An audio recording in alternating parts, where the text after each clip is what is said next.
Hi, I'm Kate and I'm one of the 3 French teachers here at QE. There is me, Louise, who you'll see in a moment, and Delphine. Delphine is our assistante and she's great. She does conversation classes with our students, so you get an extra hour a week timetabled session over and above your normal French lessons. So she will be preparing you for the conversation part, the oral exam. That is one component of the 3. There is no coursework in the French A-level, so there are 3 exam components. Oral exam is one of them. You also have a listening, reading and translation exam that we prepare in the lessons, the topics and the material and the language that you need. And then there is a 3rd exam which we prepare, which is the literature and film. You have to write an essay on those. In terms of topics, at GCSE you tend to talk about yourself a lot. You talk about your family and your pastimes that you enjoy. A-level, the topics are much more meaty, if you like, a lot more interesting, more challenging. Talk about French society and life in France and Francophone countries as well. So we look at different countries in the world where they speak French.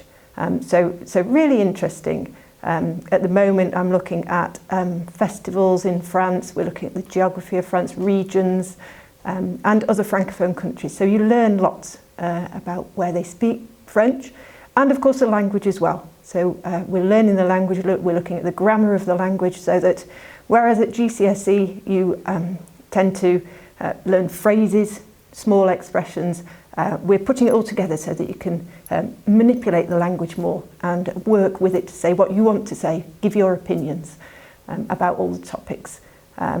So for the essay paper, you look at a book, Le Silence de la Mer, which is about the war. It's more than that, but it's about the war, and that's one of the big topics in the 2nd year that we look at, the Second World War, and also difference and diversity in France, immigration. So really good political topics, but interesting topics that you'll learn more about the history of France. So to do French at QE, you need a 5 in GCSE French and an average grade 5 overall. And if you want to know more about French, you can just look on our website, so our subject site, which is accessible through the QE website. Hi, bonjour, I'm Louise, I'm the other French teacher, as Kate just mentioned, and I'm going to tell you a little bit more about what else you can do with French. So in addition to all of the academic side that Kate's described, we also have some really good opportunities to use the language by going on visits. We do study days, we do events with careers in languages. We also have homestay visits to France. And unfortunately they're not happening at the moment because of COVID, but they have been very successful and popular at the moment. We've gone to the Tyneside Cinema as well to do film study days, because film is a very important part of A-level, which is a very different aspect from GCSE as well, which makes it much more interesting. And we also have the opportunity to learn a new language to go with your French. So it could be beginner Spanish, Italian, Russian, Japanese, Latin, German. So if you wanted to add another language to your portfolio, you can do that.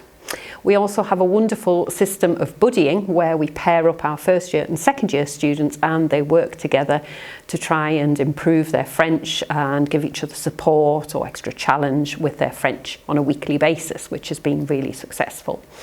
And as Kate mentioned, we have the wonderful Delphine as well, who is actually a real live French person who will take you in small groups for conversation skills. And I would say that's one of the really great selling points that QE has, because not many places do actually have assistants. And it's one way of making absolutely phenomenal progress with your French.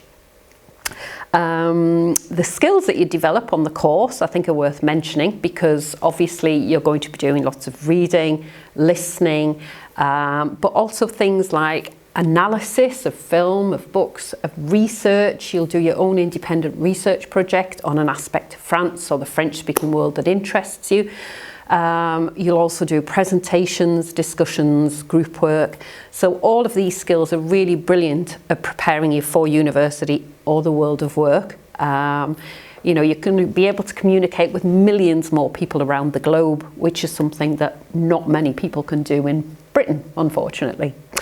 So in terms of universities, you will be prepared really well for university study, and we have a really good success rate of our students going on to do languages at university.